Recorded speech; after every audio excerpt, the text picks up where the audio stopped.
Welcome to Damn Good Movie Memories with your host, Brian Davis. This podcast is the cure for your long commute and super boring workday. Hey there, it's Brian Davis, and for this week's episode, we're going to cover the movie The Whistler from 1944. The studio is Columbia Pictures, release date was March 30th, 1944. The running time, 60 minutes, and it was in black and white. Leonard Maltin from his classic movie guide gives it 3 out of 4 stars. He writes, first entry in this series centers on Richard Dick's desperate attempt to cancel the contract he had taken out on his own life. Tense and moody tale of fate sets the ironic tone for the rest. Carrol Naish shines as the principal hitman. As you know, if you're a fan of this podcast, I'm a huge old-time radio buff. This goes back to my childhood and listening to old cassette tapes of classic radio programs. The so-called theater of the mind is definitely what inspired me to study broadcasting and the eventual creation of this podcast. And one of the most popular radio thrillers back in the day was The Whistler. The Whistler radio series ran from 1942 to 1955 and always included intense dramas which always had a twist ending. It was very similar to what Alfred Hitchcock would make popular with his films, and later what The Twilight Zone did on television. Due to the popularity of the radio program, Columbia Pictures made 8 Whistler films over a 4-year span. They often starred Richard Dix as the protagonist, and they were about 60 minutes in length. And so while they are B films, they are not low in quality or suspense. So think of them as essentially modern TV show episodes. However, Columbia Studios had not intended this to be the start of a series, but the first film proved to be so successful the studio made 7 more films. 4 of the 8 Whistler movies were directed by William Castle, who would go on to be famous for his gimmick films like The Tingler, which I covered in a recent episode. The Whistler would be Castle's 3rd film that he directed in his long career, which lasted throughout the mid-1970s. Alright, let's get into the film. So it opens just like the radio program, with a whistle and the same narration from the mysterious man. The narrator, played by Otto Forrest, then introduces the film. Our main character in this film is Earl Conrad, played by Richard Dix.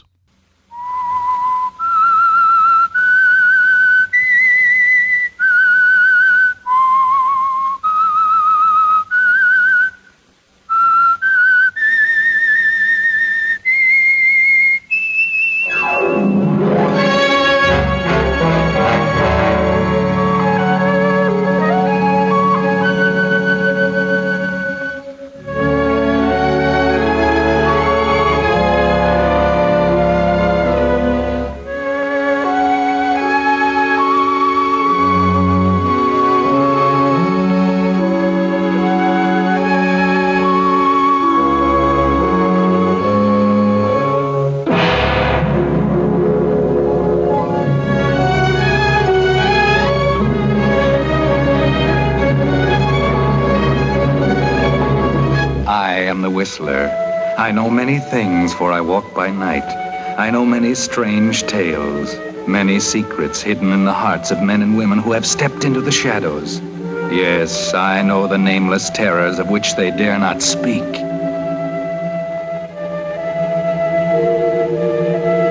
The man sitting alone is a stranger here. He has means and a responsible position in society. He's a man who is more at home in a fashionable club than in a waterfront bar. But tonight he has turned from the comfort and security of his own world to meet a man whose business is death.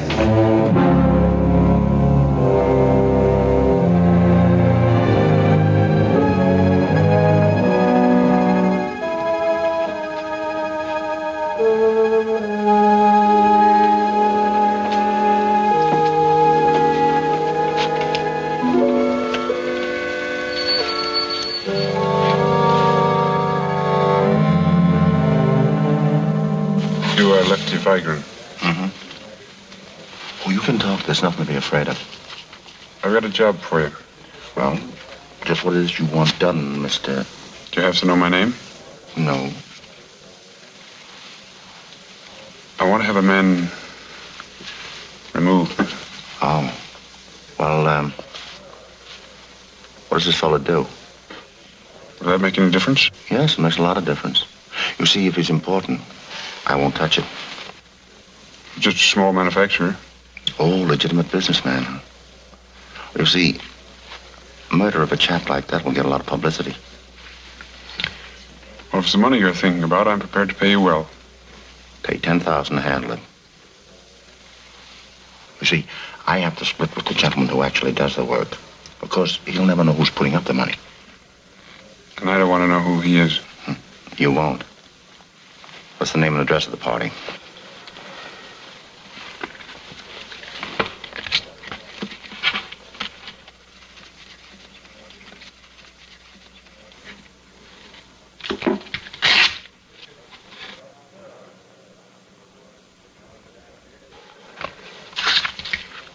Bring the money? Oh, you see, I'm not the type to take payment for a job and not deliver. And that goes for those who work for me. Well, that's what I've been told. What are you worrying about? The time must be done between now and next Friday. It will be. The name of the man that was written down was Earl Conrad. After Earl pays the dealer and leaves the bar, the dealer calls his contract saying he has a job for him. The dealer attempts to leave the bar, but he's being followed, and we find out his real name, which is Lefty Vergran. He's shot and killed by 3 men. In the meantime, the hitman receives his money in the name of his target. Earl decides to let his butler go, and he's going to sell his home, knowing that he's going to be dead in a week or less. He arrives at his office, and we find out why he is choosing to have himself killed, when he discusses the death of his wife with his assistant, Alice, played by Gloria Stewart. You'll remember her as the older Rose in Titanic. Good morning, Alice. Earl, I'm certainly glad you came in today. Well, don't you start on me. Come inside, will you, please? Much work piled up? I was able to handle most of it. Has Mr. McNair been worried about my absences? After all, he is your partner. Something's happened to you, Earl. You're different. If I seem less upset, it's because I've become reconciled to Claire's death. You're wise to try and forget. I think it's best that way. Not much chance of my forgetting. My friends have taken care of that. Well, you dropped all your friends. They'd changed. They weren't the same any longer. Oh, you imagine that, Earl. The trip was my idea. It took a lot of persuading to get Claire to go. You see, something had happened to our marriage. We drifted apart. Even thought of separating. Why, I always thought you... Yes, I know. I didn't mention to you or McNair because I didn't want to bring my domestic troubles into the office. I talked Claire into making the trip. I'd even hoped that it might bring us together again. Most of our friends knew that we were having trouble. You can imagine how they reacted when I came back alone. No? She was in my arms in the water. I let go of her to reach for a raft that was floating past. When I looked back, she was gone. But you helped other people onto the raft. Well, that's exactly the point. Our friends have been wondering why I was unable to get my wife on the raft when I was able to help others. Do you mean anyone has suggested you deliberately let Claire drown? Oh, no. No one has been as crude as that. But I've felt the accusation in their eyes. Oh, you're mistaken, Earl. You must be mistaken. No. No, you sense a thing like that even more strongly than if it were put in words. Oh, come in, Charlie. Hello, Earl. Miss Walker, I'll see anybody today.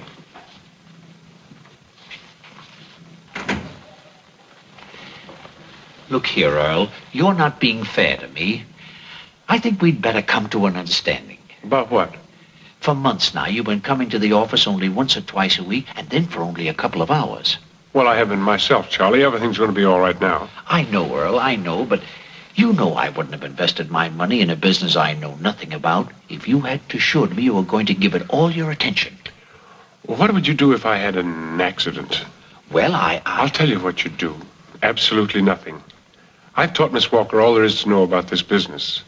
And I'm leaving her my share of the firm, so she'll never run out on you. You can just relax and enjoy yourself. How do you do? I'd like to speak to Mr. Conrad. My name is Smith. Well, Mr. Conrad is busy just now. Well, I'll wait. You may go in now, Mr. Smith. Thank you.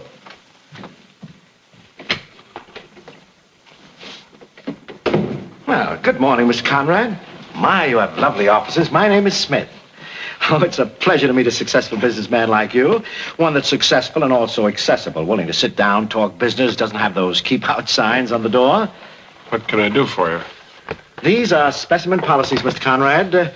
I came to talk to you about life insurance. Oh, a little warm, isn't it? I'm with the Atlantic Mutual, and my company has developed a very special type of policy for a man in your position. You could forget all the drivel. Hurry up and get it over with. Oh, well, now, don't rush me, Mr. Conrad. I'll get it over with. I don't need any life insurance. Oh, I think you do. As a matter of fact, I canceled all my policies yesterday. Oh. Well, now, was that fair to your partner? Maybe the business would require additional capital if something unexpected ever happened to you. Nothing unexpected is going to happen to me. Oh, I wouldn't be too sure about that, Mr. Conrad. Life is so uncertain, you know. One moment you're alive and the next you're dead. Nobody knows what's waiting around the corner. Now, take your own case, for example. You live alone, that is, except for your butler. Did you ever think of this? A short circuit at night? A fire? Why, you could be suffocated to death without ever waking up. As a matter of fact, my company just paid one of these partnership claims. One partner wanted to go hunting.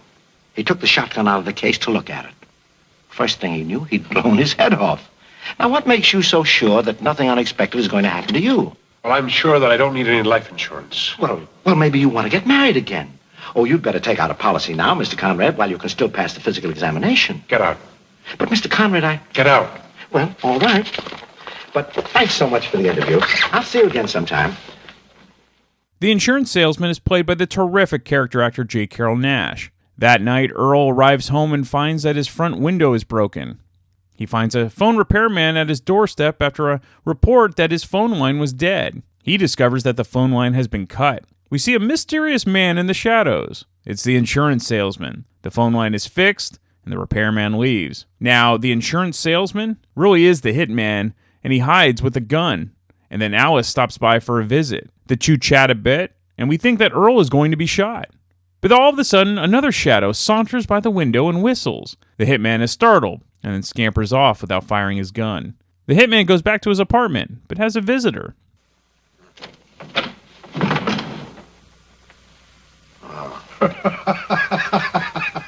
Well, I hope my being here hasn't upset you.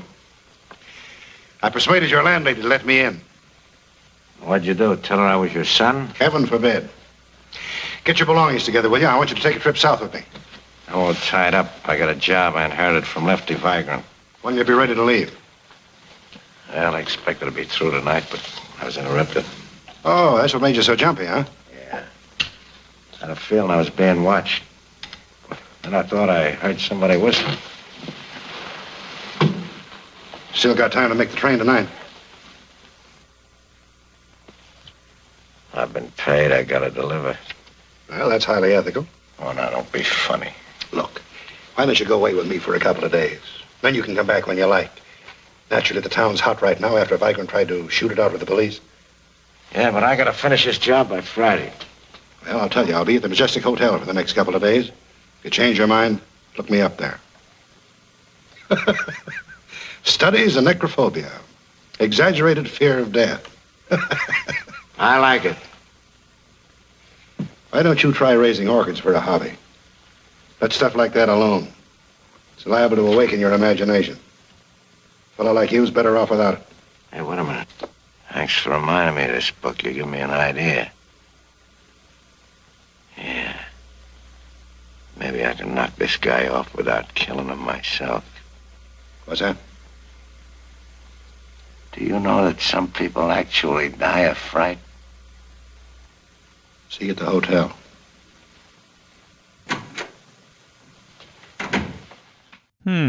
So his new strategy will be not to kill Earl in a traditional way. But what methods will he take in order to kill Earl by simply scaring him to death? The next day at work, Earl receives startling news from Alice. Earl's wife is not dead. She was a prisoner in Japan, but was released and picked up by the American Red Cross. She will be arriving home in days. Now keep in mind, this is 1944. World War II is still going on.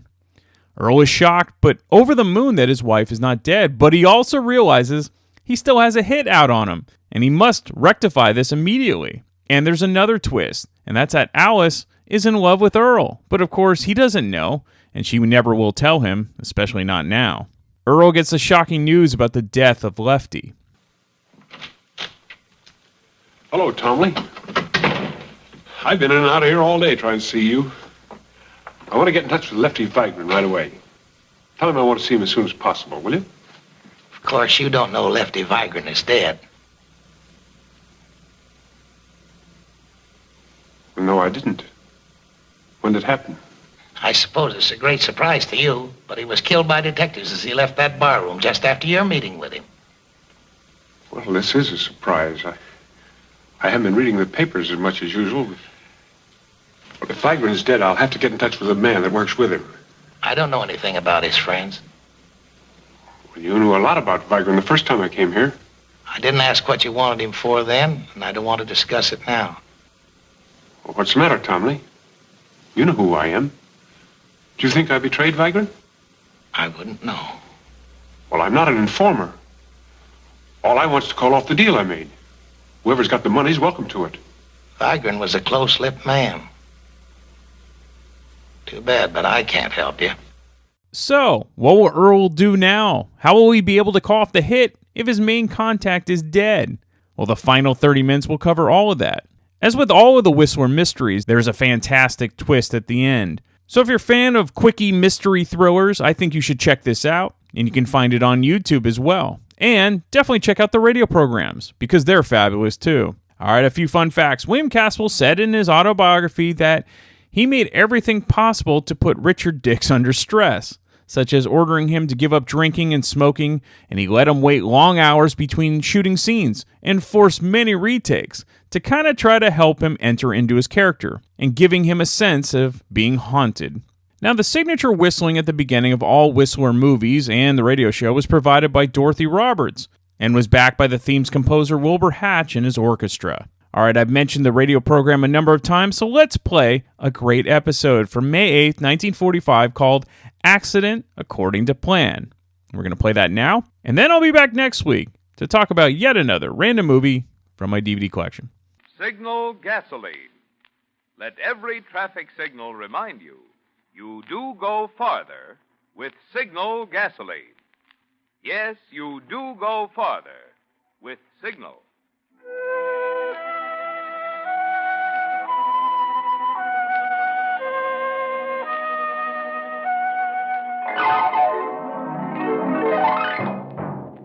The Signal Oil Company and your neighborhood Signal dealer bring you another curious story by The Whistler. Tonight, Accident According to Plan.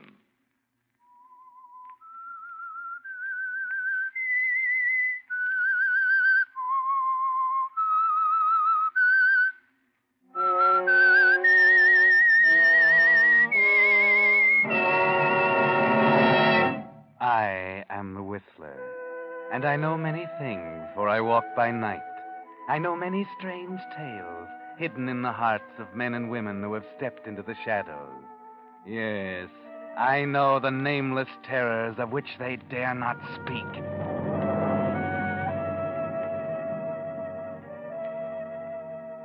There are many kinds of jealousy, and none of them are good.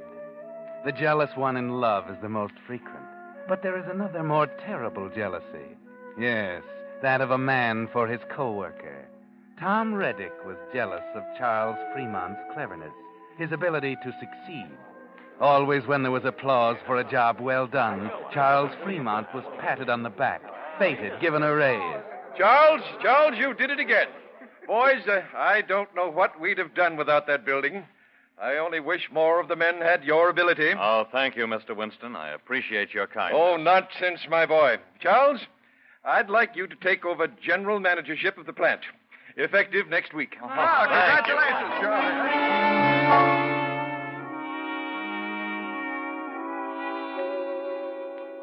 That's when the jealousy reaches a sickening height.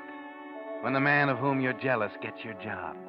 Tom Reddick had been the general manager of the plant, but Tom Reddick hadn't been able to arrange the lease on the new building. Hadn't been able to do anything but his job the best way he could, slowly and often blunderingly. And when he lost the job, That's when Tom Reddick knew he had to kill Charles Fremont. Be careful, Tom. Remember, you're a slow, blundering thinker. But this time, you have a plan that's beautiful in its simplicity. You'll have a few drinks with Charles that evening and offer to drive him home from work. And at the railroad crossing out on the highway, you'll get rid of Charles Fremont. It will look accidental. Charles will be out of the way, and you'll get your job back. So, after work that evening, you stop Charles in the washroom. Hello, Charlie. Congratulations on the promotion. Oh, thanks, Tom. I'm awfully sorry, fella, replacing you this way. It doesn't seem fair somehow. Don't be silly. I was never comfortable being general manager anyway. I'm more of a shop man. Feels strange when I'm not around machines. Oh, I'm glad you're taking it this way, old man. If I thought it was going to bother you, I'd rather not have the job. It really doesn't mean that much to me. Now, cut that out. You're the man for the job, and you take it. Hey, let me buy you a drink, and we'll toast your promotion and my return to the shops. Well, I should be getting home. Oh, come on. A drink will only take a few minutes. Well, okay. Let's go.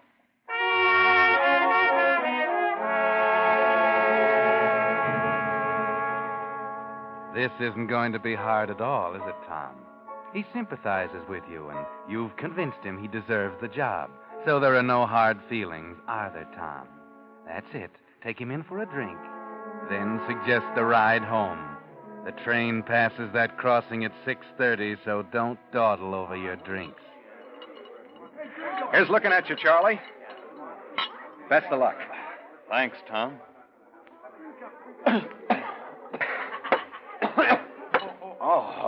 That could be a bad habit. Let me buy you one. Oh, well, it's almost 6. I really should. Come on. Don't make me hang around here alone waiting for that train. Tell you what.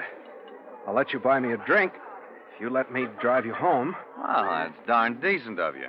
You're getting the worst of the bargain, though. Not at all. It's a pleasure. Take you right to your door. It's only a few blocks out of the way.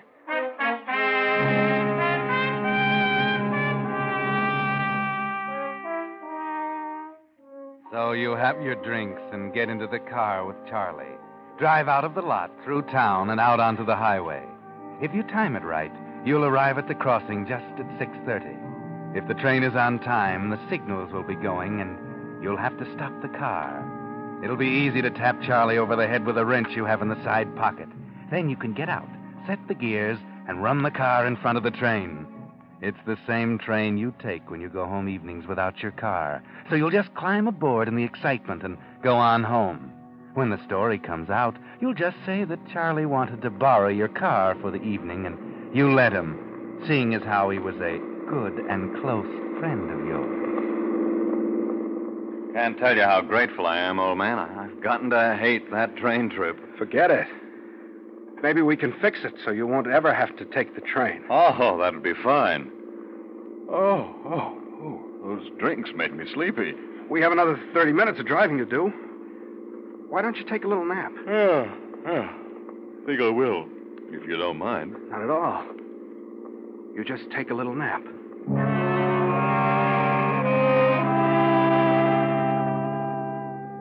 This is even easier than you figured it, isn't it, Tom? He's sleepy from the drinks, and he dozes right off.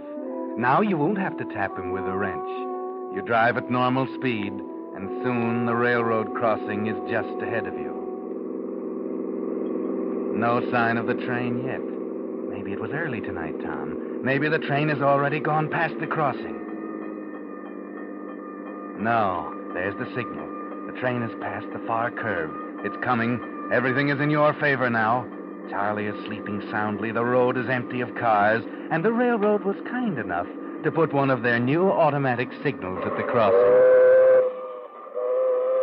And here comes the train.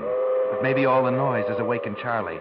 You get the wrench out of the side pocket just in case, and... Charlie? Charlie? He doesn't hear you. He's sound asleep. The train is close enough now. You get out of the car, put it in gear.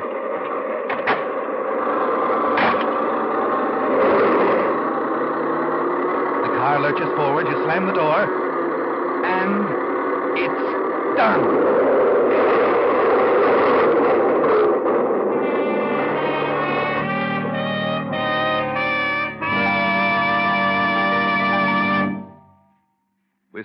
hands. Don't look now, but right near your home is one of the sponsors of this program. Yes, I mean your Signal gasoline dealer. That friendly station wearing the black circle sign with the big yellow letters spelling Signal gasoline. And he's a man you should know these days, not only because he brings you the Whistler, but also because at stations wearing Signal's yellow and black circle sign, you'll find the West's famous longer mileage gasoline, Signal Go Farther gasoline. And after all, what's more important these days than getting the most miles you can from every gasoline stamp? So make it a point before next week's Whistler broadcast to get acquainted with your Signal gasoline dealer. Prove for yourself what more and more thousands of wise Western drivers are constantly discovering, that you do go farther with Signal gasoline. And now, back to the Whistler.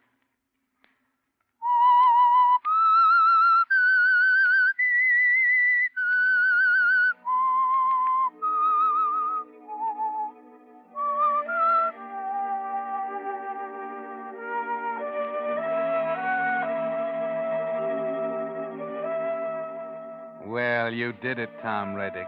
You've killed Charlie Fremont. He's lying in that flaming wreck that was your automobile. And you hide there in the bushes until it's clear and you can sneak on the train. No one will know. No one saw you. You did it perfectly. But you keep rubbing your ankle, Tom. Does it hurt? Maybe you twisted it, jumping down into the bushes alongside the road. But it'll be all right, won't it?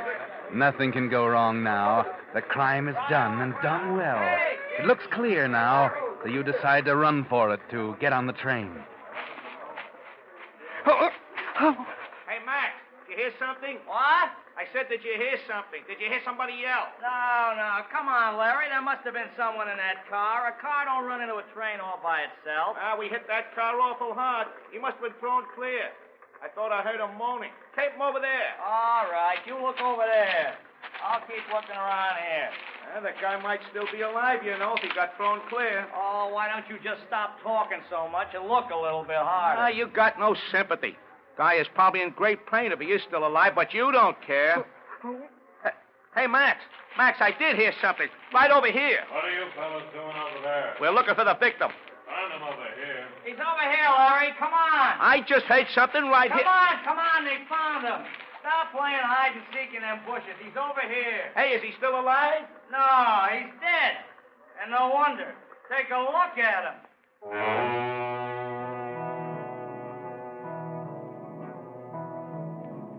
You're all right, Tom.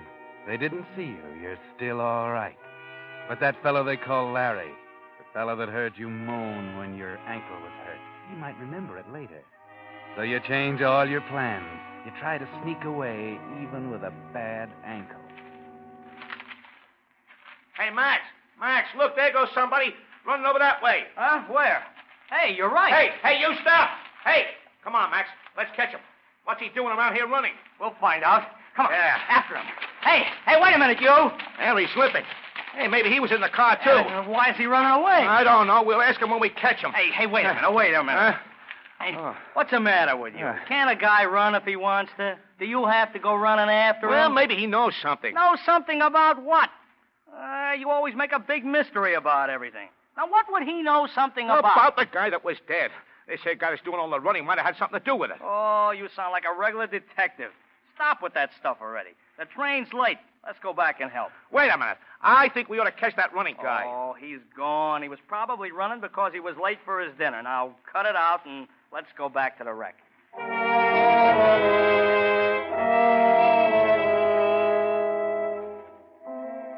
It's still all right, Tom. You got away, but that was awfully close. You hadn't figured on the ankle or a snoopy person. Now you've got to change all your plans. You can't get back to where the train is, and your ankle is swollen from the running you did. But there's a bus stop down the road, and the bus goes right by your house. It's not far to the bus stop. Just walk slowly, and you'll make it all right. There's the bus waiting to leave. You get in and take your seat. Evening, Mr. Reddick. Haven't seen you in a long time.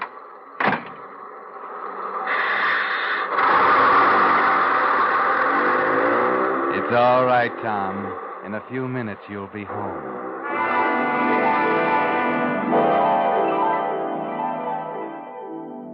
You forgot, Tom. You can't go right home. The bus has to pass the railroad crossing, too, and the train is at the railroad crossing. You'll have to wait until they get your car off the tracks. Have to wait a few minutes, folks. Sorry. Hey, Mac. Yeah? What happened? Car ran into the train. They killed the guy driving it. Really? Anybody hurt? I told you. Kill the guy. I mean, on the train. Anybody hurt on the train? No. Hey, open the door, will you? Two of us gotta go with you and tell the widow what happened. Yeah. Get in. Hey, Max, come on. Okay.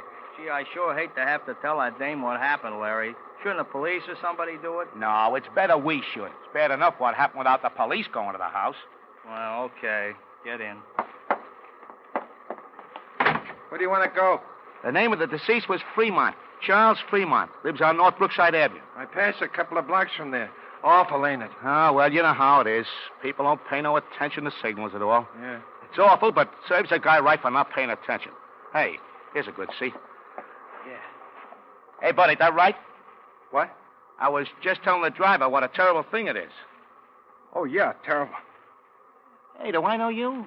Seems like I seen you somewhere. I don't remember. I don't think Well, I meet a lot of people. I guess no. Did you see the accident? Well, me? Yeah, I did. I seen the whole thing. Yeah. Yeah, it was terrible. Mm-hmm. My friend Max here and I were out taking a hike when we saw the accident. It was quite a joke. That guy driving the car, that's a guy I feel sorry for. He was a pretty young guy. Really? Yeah, maybe 35. Me and Max here are going to tell his wife. I think it's better if we go than if the police were to go. The least you can do, you know. Yeah, it's the least you can do.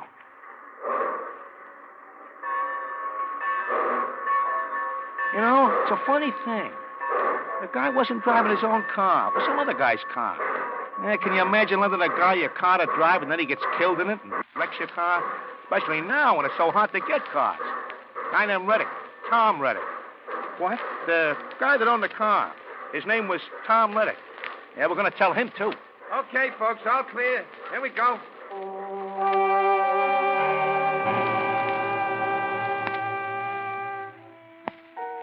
That's not good, Tom. Things are piling up, things you hadn't counted on. This man saw you running away, and now he's going to tell Charles Fremont's wife that he's dead. And then he's going to look for you to tell you your car has been wrecked. Why do some people always have to butt in, making you change plans? You've got to get out of that bus and get away. Get home before this Larry does, and some way get Hazel out of the house so that there'll be no one home when Larry gets there. Beechwood Avenue. Good night, Mrs. Nelson. I'll get out here, too. Oh, excuse me, Mr. Reddick. I forgot you were here. That's all right. Excuse me, I'm late. It's awful about Mr. Freeman. Awful. Good night.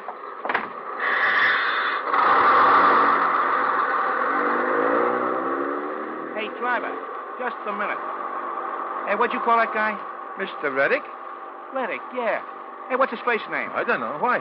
That car was owned by a guy named Reddick, that's why. Hey, stop the bus. Oh, what difference does that make?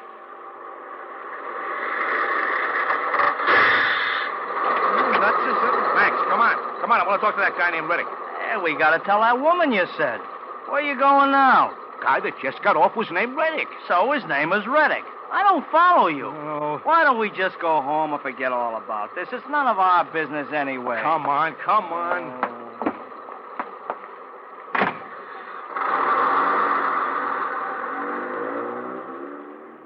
Don't you understand? I tell this guy all about the accident, who was driving the car, and who owned the car. And he never said anything about his name being Reddick. And the guy that owned that car, his name was Reddick. Didn't say anything, then he's just a guy named Reddick who didn't own a car. Say, what's got into you? Oh, I never thought of that. You mean he could be perhaps Harry Reddick, and he didn't even know this Tom Reddick that owned the car, huh? Yeah, now you're getting smart. It's a fine time to get smart after we get off the bus.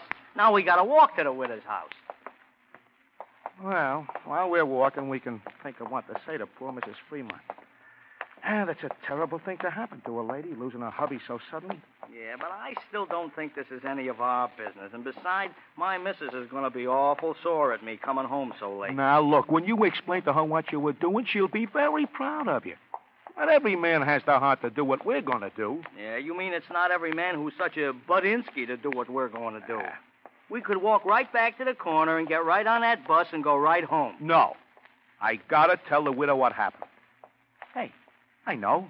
Now what? Look at that street sign.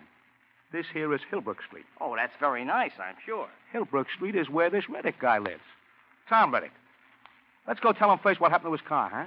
Maybe he can help us tell Mrs. Fremont. He must know her husband, her dead husband, must have been a friend to borrow the car. Yeah, in fact, maybe he'll go tell her and we can go home. Yeah, now let me see. This house is number 479.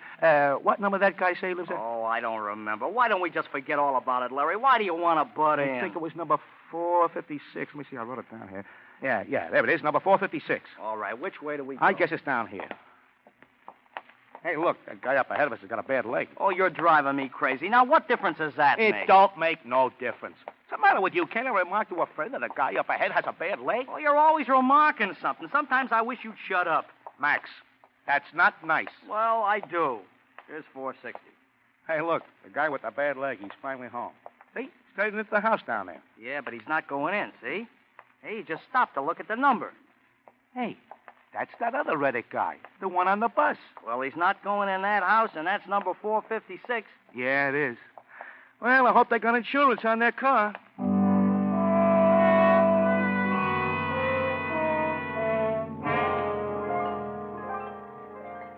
That was close, Tom. You saw them just in time. So you just kept walking until they go in the house, and then you come back and wait for them to leave. They'll tell Hazel all about it, and after they leave, you can go in. Tell her you loaned the car to Charles Fremont and came home on the streetcar and bus. You're late because the bus got stopped at the crossing. You had no idea that your car was the one wrecked by the train, or that Charles Fremont was dead. Now those men are coming out of your house. Keep back, and they won't see you behind the hedge. That was a real nice lady. She was upset. Well, of course she was upset. You know, it makes me feel kind of silly talking to people I don't even know. Well, it's a good thing we did. We might have gone right over to the widow's house. Hey, which way did she say was the police station? 4 blocks to the left. We better hurry.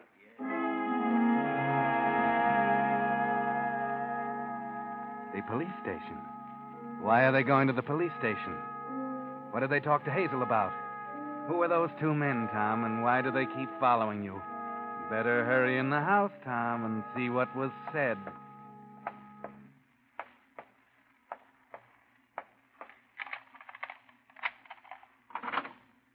Hazel?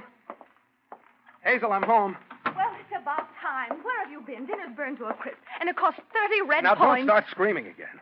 I got stuck on the bus. There was an accident at the railroad crossing. Who were those men I saw leaving the house? So you lent your car to Charlie Fremont. You won't let me drive because you don't think I'm careful enough. But you lent the car to Charlie Fremont. How'd you know?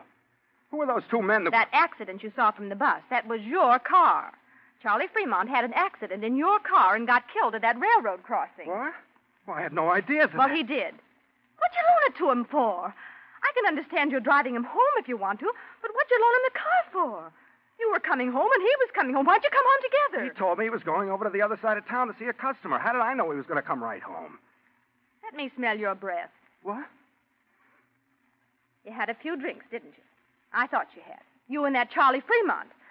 You stop and have a cocktail before dinner and keep the dinner waiting until it's not fit to eat. Then come home and tell me some fantastic story about loaning the car to Charlie Fremont. What are you talking about? Those men who were here. They asked me if we had any relatives living around us. I told them the only relative we had was my sister in California. That it must have been you they talked with on that bus.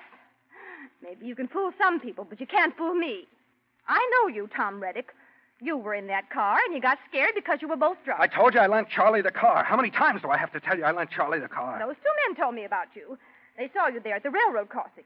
One of those men talked to you on the bus, and you made believe you'd never seen him before. Made believe you didn't even know people named Charlie Fremont and Tom Reddick. You're just a good-for-nothing drunk, and I wish I never married you. Look, Hazel, there's no sense in getting upset about this. Sure, I was in the car. We had a couple of drinks in town before coming home. Charlie insisted on it. I got scared when we had the accident, so I ran. You're not going to go and tell, no, are you? I most certainly am. I never did like Charlie Fremont. And his wife. That no good. Calling me up in the middle of the afternoon to crow over me. Mrs. Fremont called you up? To crow over me. Bragging about how her Charlie got your job away from you. He takes your job away from you, so you go and have a drink with him to celebrate. Stop it! What's the matter with you? Aren't you ever happy? Don't you have any feeling toward me at all? What's that? I'm sure I don't know. It's the doorbell. Answer it. I'm not home. Don't you dare order me around, you drunk. Don't you dare even talk to me. Shut up! Yes? Good evening. We thought that... Hey, Max, it's the guy. Yeah, maybe you were right. What do you want here? Who are you? Hey, now, look, Mr. Reddick. Why didn't you tell us on the bus who you were? We were just trying to help you. It's none of your business who I am. Now get out of here. No, take it easy, Mr. Reddick. Somebody has to do these unpleasant things, and me and Max here thought we would. The least you can do. He was in that car. I told you he was. Hazel, shut up. I will not shut up. You were in that car. You told me you were. You're so smart, having a drink with a man who takes your job away from you. Mr. Reddick lost his job? Oh, gee, I'm sorry to hear Mr. that. Fremont got his job, so he had a drink with him to celebrate. And then they were drunk and had that accident. Wait a minute. You mean that Mr. Fremont got Mr. Reddick's job away from him? And they had some drinks together, and then they were both in the car when it hit the train? Sure they were. Only Mr. Reddick ran away. Maybe he ran away because... Hey, wait a minute. Max, he's trying to... Get him, Max. He can't run far. He's got a bum ankle. Yeah, okay. There he goes down the lawn. Follow him, Max. Hey, look, he fell. Leave me alone. Leave me alone. I'm sorry, Mr. Reddick, but I think we better take you to the police station. I think you murdered Mr. Fremont.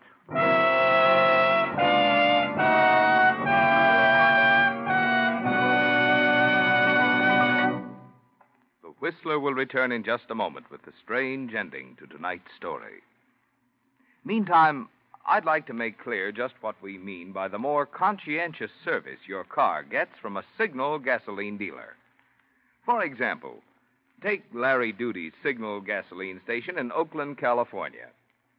While checking your water and oil, Larry's also busy making sure that excessive grease and corrosion isn't clogging your cooling system, or that a loose or fraying fan belt isn't about to give you trouble, or that acid corrosion isn't eating your battery cables.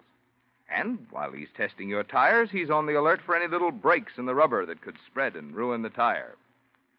What's more, there's a good reason why you'll find these, plus many more unasked-for extras, not only at Larry Duty's Signal station in Oakland, but right at your own neighborhood Signal dealer.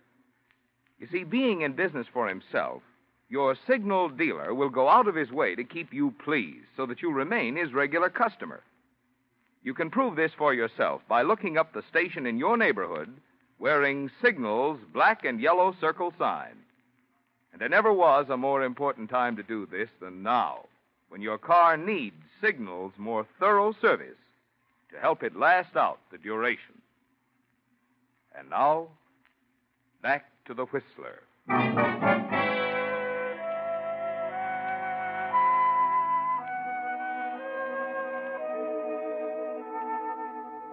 Well, Tom, you bungled your perfect plan, didn't you? But then you never were any good at planning. That's why Charlie got ahead of you. And, of course, you let the little man who was always butting in make you so nervous that you gave yourself away. But when you got to the police station, you really thought fast for once. You kept your mouth shut and let them believe what they wanted to. Your wife's story helped. You were drunk. The accident happened. You weren't hurt, but you got scared and ran away. Maybe they'll believe that. And all you'll get will be a few years for manslaughter. Maybe they'll believe it. But even as you think it, you know very well they won't. The motive is too apparent. Charlie got your job, so you killed him. No, Tom, you won't get away with it. And so as you sit in your cell and brood over the fate that awaits you, you make up your mind. And you start resolutely into action. A small barred window is high over your head. And as you strain, you think of that little man who was always butting in. The little man who caused all your troubles. And you can almost hear his voice. Sure, we know. We'll only be a minute. We got something very important to tell him. Reddick, huh? Oh, he's in 214. Boy, he'll really be glad to see us. Yeah, you bet. We just came to the autopsy. The coroner's autopsy. We got news for Mr. Reddick. Yeah? What kind of news? Well, there was something fishy about the accident where Mr. Fremont got killed. They had an autopsy. Yeah, and they found out something. They don't really have anything on Mr. Reddick. They're going to let him go. Let him go? Sure, and we came right over to tell him. When they had the autopsy, they found Mr. Fremont wasn't murdered at all. He was dead when the train hit the car. He wasn't supposed to drink, and he died of a heart attack 20 minutes before the accident while he was still riding in the car. No kidding? Well, he'll be glad to hear that. Here's his... Hey, Mr. Reddick! Well, what do you know about that? Mr. Reddick went and hung himself.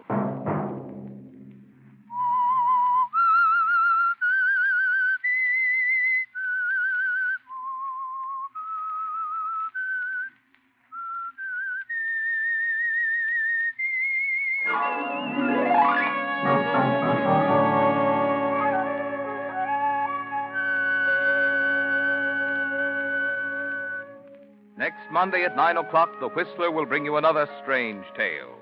The curious story of a friendly case of blackmail. The Whistler is broadcast for your entertainment by the marketers of Signal gasoline and motor oil and fine quality automotive accessories, and by your neighborhood Signal dealer. This program, directed by George W. Allen, with tonight's story by Bruce Elliott, music by Wilbur Hatch, is transmitted to our troops overseas by the Armed Forces Radio Service. This is Marvin Miller speaking, and suggesting that you let every traffic signal remind you that you do go farther with Signal gasoline. Yes, you do go farther with Signal. This is CBS, the Columbia Broadcasting System.